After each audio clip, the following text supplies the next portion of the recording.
Yung mga kamaki. Balik na naman tayo sa Land of Dawn, at syempre, dala ko ang pinakaastig na fighter.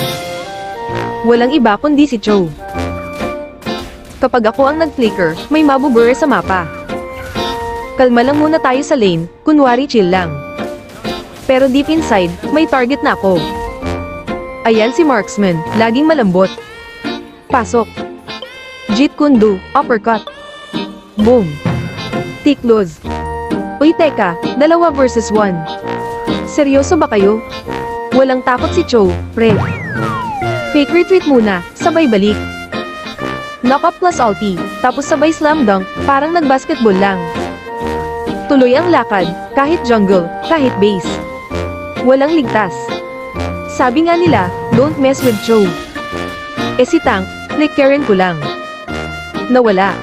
Baka nag-uninstall yun.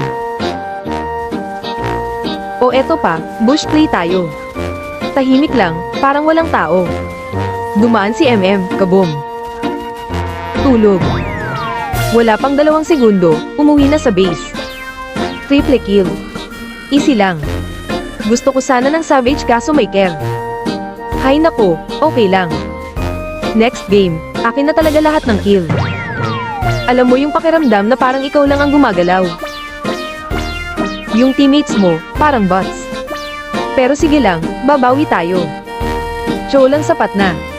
Kung natuwa ka, like, follow, at share na mga boss. Next video, iba naman ang bida. Pero ako pa rin to. Maki. Cho.